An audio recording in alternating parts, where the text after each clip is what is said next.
Confidence is not built in the quiet approval of others. It is forged in defiance, in the moments where you take what the world tells you you're not ready for. The dangerously confident man doesn't wait for validation.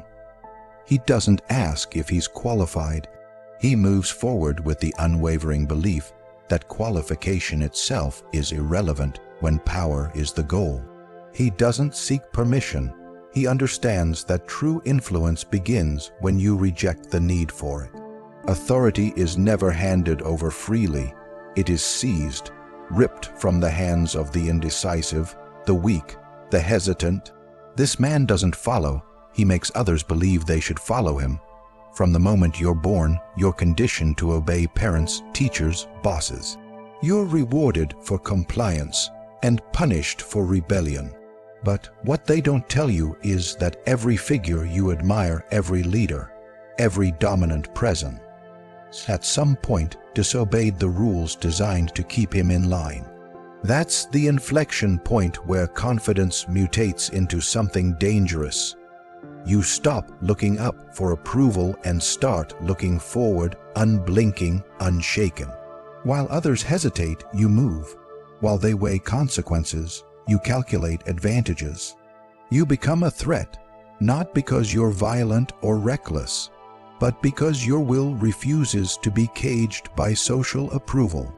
There is a disease that infects the modern man, the belief that opportunity must be earned through patience.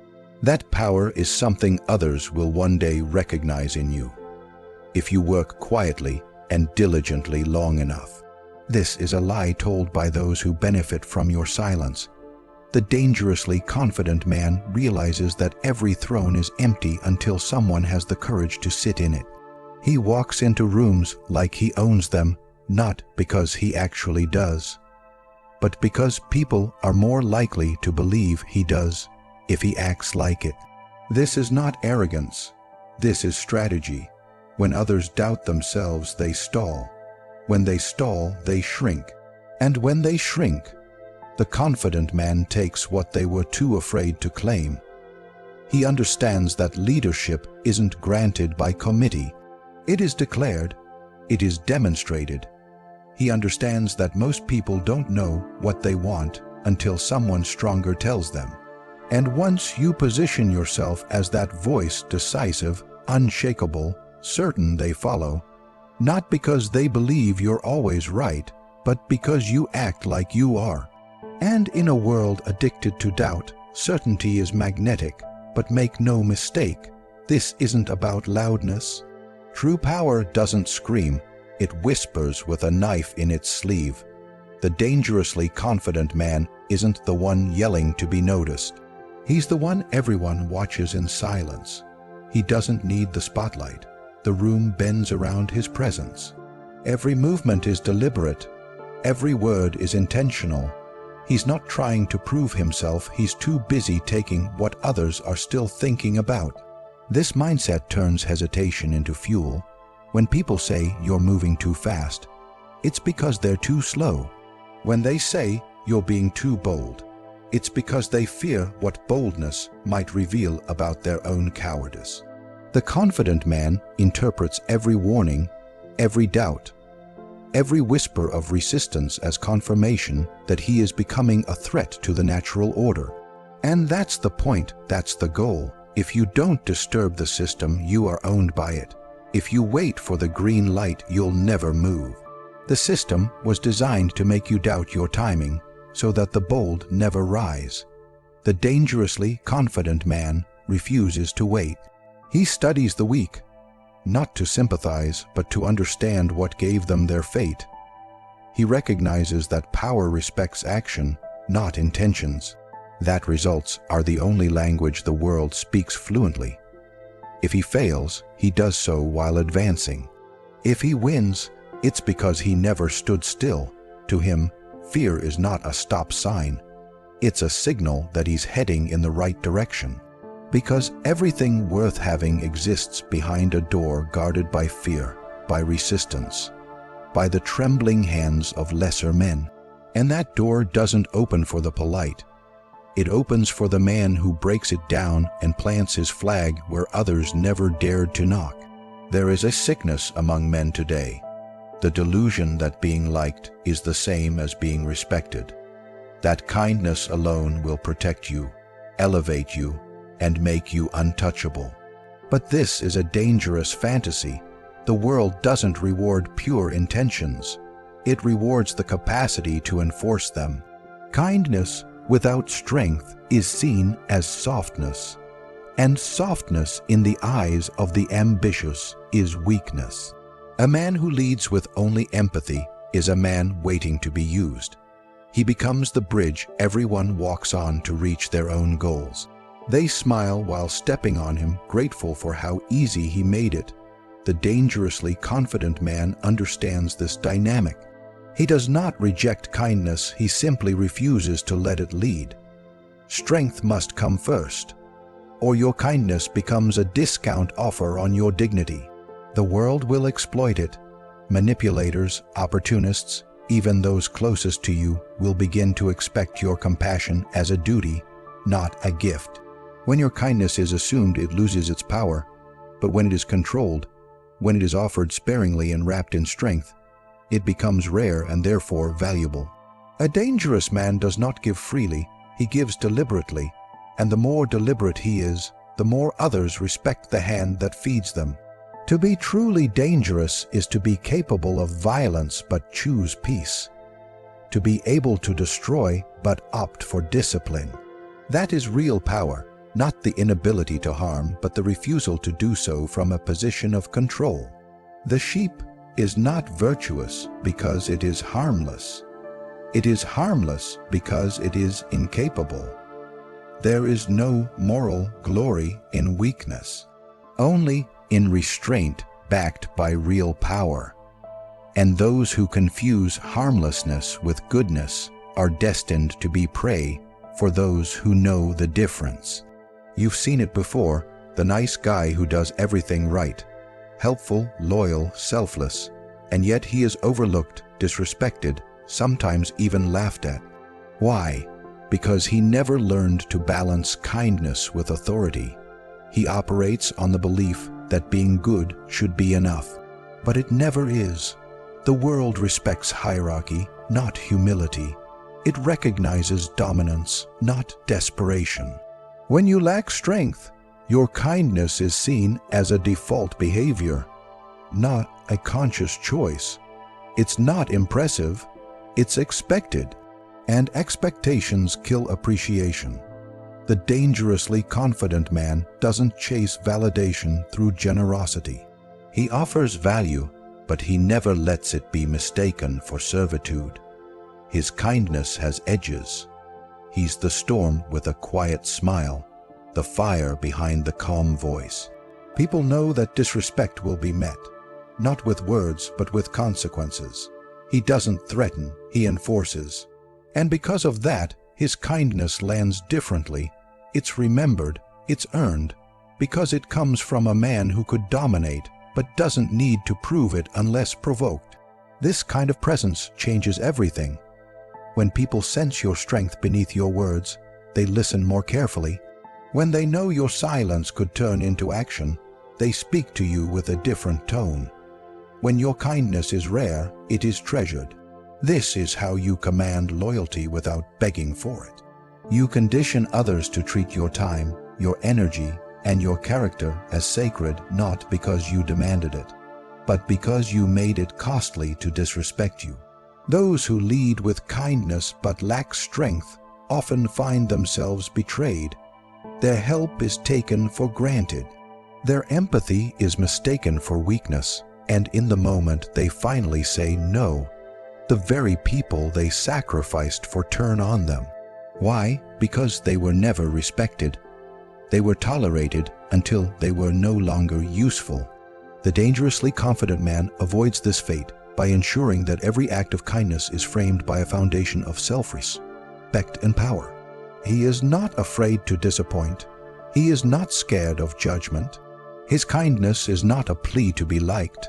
It is a calculated move to influence, to earn loyalty, or to disarm an enemy before crushing them later if necessary.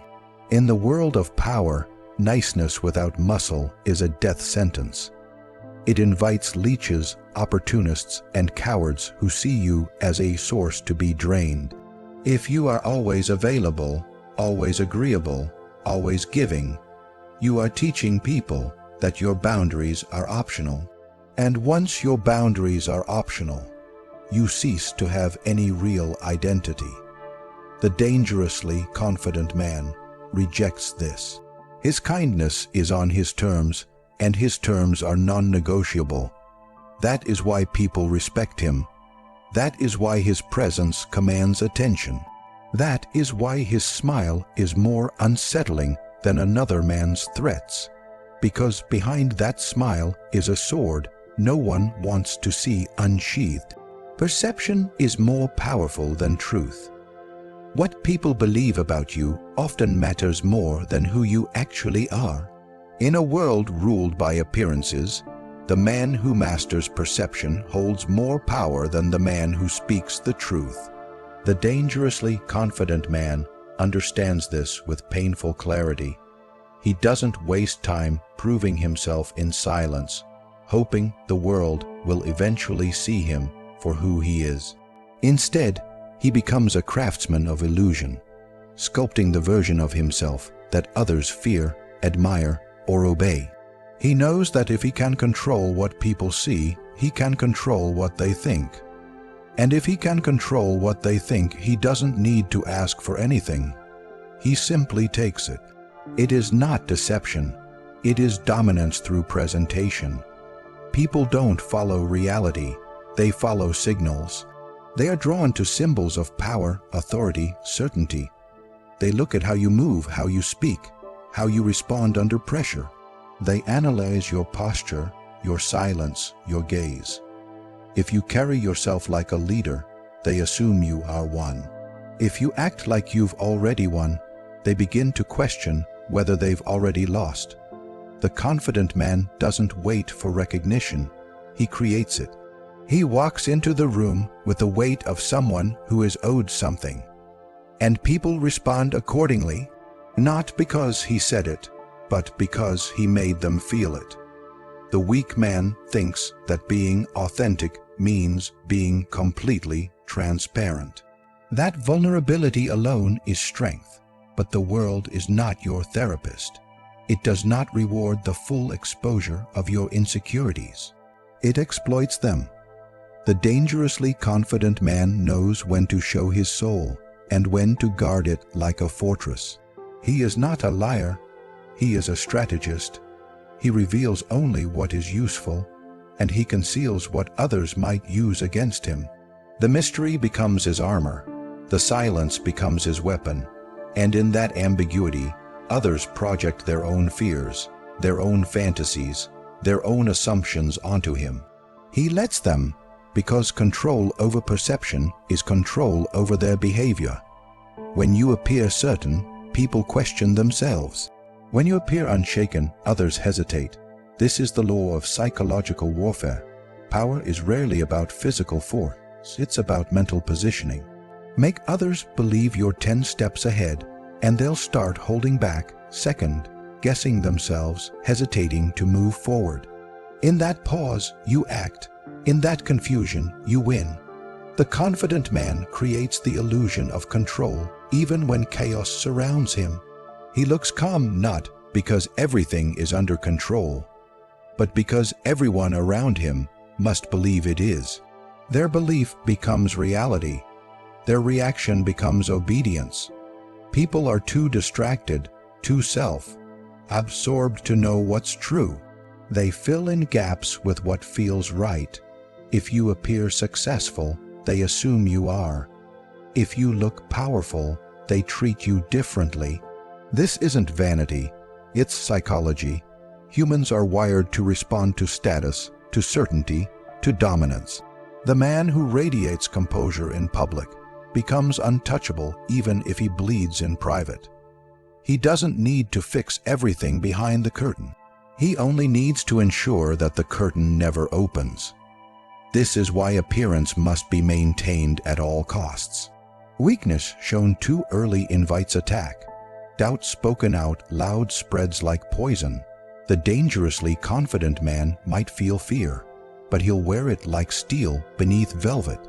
He might face defeat, but he'll walk through it like it was part of the plan. He understands that the more others believe in his strength, the less they'll test it. And when they do test it, they find a man who's not only been projecting power, but preparing it quietly the whole time. The image is not fake, it is foundational. You build your life on how people respond to you. You win deals, relationships, opportunities, not just by competence, but by presence. And presence is a game of theater, not acting in the sense of lies, but acting in the sense of control. Control over your reactions, control over the space you take up, control over the story people tell themselves about you when you leave the room. That story becomes your legacy. That story becomes your leverage. That story becomes the myth that walks ahead of you, opening doors you haven't even knocked on yet. The average man is a slave to his emotions. He feels anger and reacts. He feels fear and retreats. He feels desire and chases blindly. He is ruled not by strategy, but by impulse. This is precisely why he never rises. His inner world dictates his outer reality. And because he cannot control what he feels, he cannot control what he builds. But the dangerously confident man is different. He doesn't ignore emotion, he studies it, dissects it, weaponizes it. He knows that emotion is one of the most powerful tools in existence, but only in the hands of a man who can hold it without being burned by it. He doesn't seek to be emotionless. That's a myth. Coldness for its own sake is weakness masquerading as strength. Instead, he becomes emotionally disciplined, aware of every surge of anger, every whisper of fear, every pang of self-doubt, and he holds the line. He watches his emotions like a general watches the battlefield. He doesn't suppress them, he commands them. His anger becomes fuel, his fear becomes calculation, his sadness becomes clarity. While others drown in their feelings, he rides the current with a hand on the wheel. That is what makes him dangerous. He doesn't eliminate emotion, he uses it. Control over your emotions is control over your enemies. When someone can provoke you, they own you. They lead you by the nose like a beast. You become predictable. You become exposed. Your reactions become patterns, and patterns are easy to exploit. The confident man breaks that cycle. He trains himself to respond, not react. His mind becomes a fortress, his face unreadable, his heart silent until it serves him to speak. People push him, insult him, test him, and yet he remains still. That stillness terrifies them, because they don't know what he's thinking. They don't know what he'll do next, and in that uncertainty, they lose their grip. Emotion is also a map to the minds of others. If you understand what people feel, you can guide them without force. Fear, guilt, envy, pride, these are levers. The confident man pulls them with precision. He knows how to raise a man's ego just to make him careless. He knows how to spark insecurity in an opponent and make himself destruct without ever lifting a hand. He can walk into a room and shift the entire energy without saying a word, because he knows the temperature of human emotion. And he knows how to raise or lower it with a glance, with silence, with presence. This is why he studies people not for entertainment, but for mastery. He watches how they move when they're unsure, how they speak when they lie, how their tone shifts when they want something. Every emotional signal becomes data.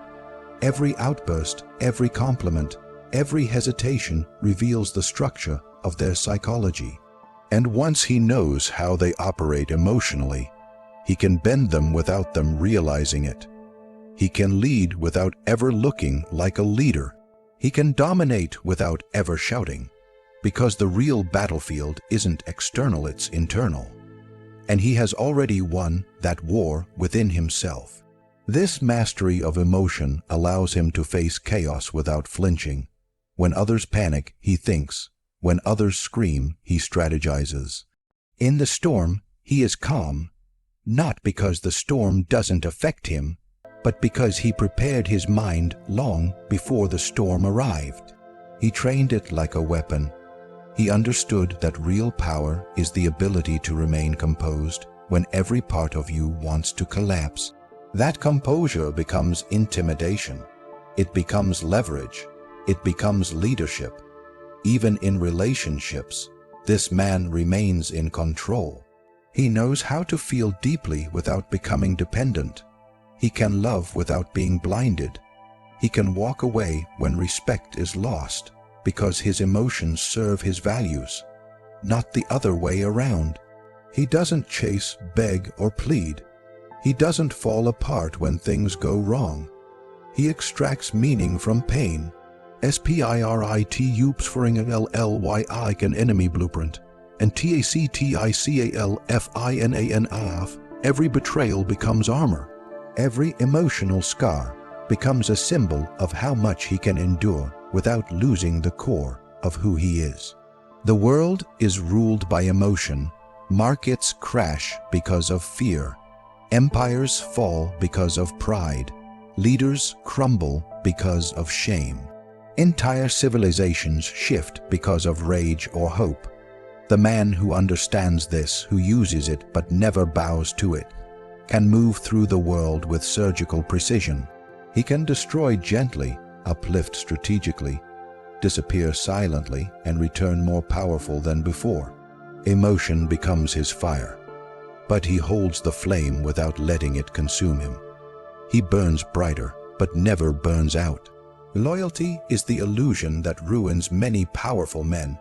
They believe it is eternal, unconditional, born from shared memories or emotional bonds. But in the cold mechanics of human behavior, loyalty is rarely about devotion. It's about alignment of interest. People stay loyal as long as it benefits them, as long as you are useful, as long as you are winning. Once your value diminishes, so does their loyalty. The dangerously confident man knows this from the beginning. He does not build his empire on promises or emotional ties. He builds it on leverage. He understands that loyalty is not sacred. It is strategic. It must be managed, bought, tested, and if necessary, discarded. He doesn't fall for the illusion that past sacrifices guarantee future allegiance. He has seen too many kings betrayed by those who swore eternal service. He has watched close allies shift sides the moment a better offer came along. And so, he trusts no loyalty that cannot be replaced. He never becomes dependent on one man, one group, one connection. His circle is fluid. His alliances are chosen, not assumed. If someone is loyal, it is because he has made it profitable for them to be so. He doesn't demand loyalty. He engineers it. In his world, loyalty is currency. If you want someone to stay, you must give them a reason. A stake in your rise, a reward for their silence, a fear of what happens if they betray you. It is not emotional. It is mathematical. The moment the equation no longer serves them, they will recalculate. And if you have failed to anticipate that moment, you will fall by the hands you once fed. The confident man always calculates ahead. He creates loyalty not through sentiment but through strategy, mutual benefit, shared enemies, and constant surveillance of shifting incentives. This is why he never reveals everything. He keeps people close enough to be useful, but far enough that betrayal cannot destroy him. He gives information in pieces. He shares power in layers. No one holds the full picture except him. This isn't paranoia, it's self-preservation. Because once people know they are irreplaceable, they begin to act like owners, not allies. And ownership breeds entitlement. The dangerously confident man never allows that. He rotates his circle. He keeps options alive. He understands that today's friend could be tomorrow's enemy, and he plans accordingly. Loyalty also has a shelf life. People change, needs evolve, circumstances shift. A man who swore to stand by you 5 years ago may now see you as an obstacle. The confident man never freezes others in time. He doesn't cling to the past. He watches behavior, not memories. He listens to tone, not words. He reads actions with the detachment of a tactician. If someone begins to drift, he lets them. He doesn't beg, plead, or argue. He replaces them before they even know they're being replaced, because power is not sentimental. It is surgical. Even in moments of betrayal, he does not collapse. He does not cry for justice. He expected it. He prepared for it. He learns from it. Each betrayal sharpens his understanding of human nature. Each disloyal act becomes a lesson in control. He doesn't curse the traitor, he studies what made them flip, and then he adjusts. His structure becomes tighter. His rewards are more calculated. His threats are more precise. Over time, the cost of betrayal becomes so high that few dare to consider it. Loyalty is also a performance. People want to appear loyal because it buys them security. The confident man lets them perform, but he never confuses performance with truth. He tests their limits. He pushes them into discomfort. He gives them an opportunity to prove themselves and to expose themselves. And when the mask falls, as it always does, he watches with cold eyes. Not surprised, not broken, just wiser. In this game, he understands that no one serves you out of pure admiration. They serve you because they gain something. Respect, power, safety, access, and once that gain disappears, so will they. So he keeps feeding the machine carefully, selectively, always in control. The dangerously confident man never forgets that loyalty is not a bond. It is a deal, and deals are only honored as long as the terms remain favorable. True confidence, the kind that makes people whisper your name in rooms you haven't entered, is not built on self-help slogans or shallow affirmations. It's built on power, precision, and perception. It's a weapon sharpened in silence, tested through betrayal, and proven in the moments when weaker men fall apart. The dangerously confident man does not hope to be respected. He engineers it. He does not beg for loyalty. He purchases it with leverage. He does not chase control. He becomes control. Every step he takes is calculated. Every emotion he feels is mastered. Every kindness he offers is a move on the board. He does not rely on the world to give him what he deserves. He takes it because he knows power is seized, not given, and once you learn to wield yourself like a weapon, the world has no choice but to obey.